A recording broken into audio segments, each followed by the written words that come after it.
In her past life, the girl always believed her neighbor was a kind old lady. The neighbor brought her soup when she was sick. The neighbor offered to watch her plants. The neighbor even told everyone she treated the girl like her own granddaughter. The girl believed every word. She never questioned why the neighbor always appeared at the perfect moment.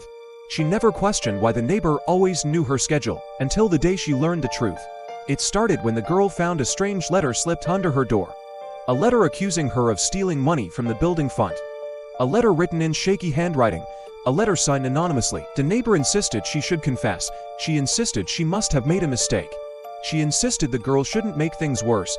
The building manager believed the rumor. The neighbors whispered behind her back. Her reputation collapsed overnight.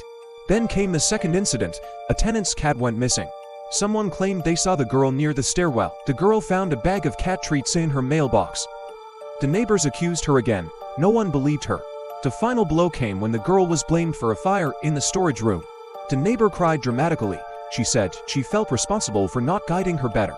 The building manager called the police. That night, the girl died in a hit-and-run accident.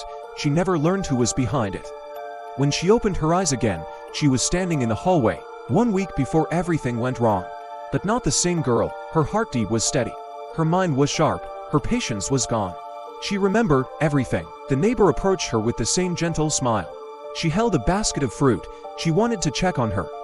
She didn't know the girl had already seen the fruit basket in her past life, containing the missing cat's collar. The girl accepted the fruit basket calmly.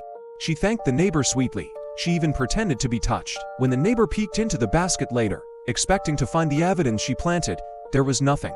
Just fruit. Later that day, the neighbor slipped a letter under the girl's door. But this time, the girl opened the door instantly. The neighbor panicked and claimed she found the letter outside. The girl thanked her politely. The neighbor relaxed again. When the building manager opened the letter later, expecting accusations, he found a blank sheet of paper. The neighbor tried her third trick. She placed a bag of cat treats in the mailbox. But the girl had left it open. A passing tenant saw everything. He asked the neighbor why she was putting treats in someone else's mailbox.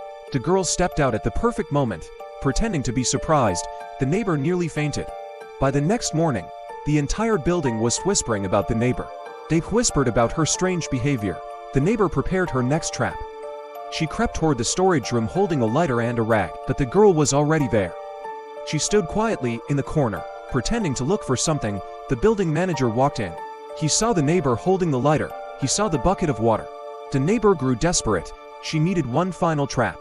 She staged a dramatic fall in the stairwell. The girl stepped aside calmly. The neighbor lunged forward, expecting to collide. They tripped over a mop bucket. The neighbor screamed that the girl had pushed her. But the girl was standing several steps away, looking confused. The neighbor finally cracked.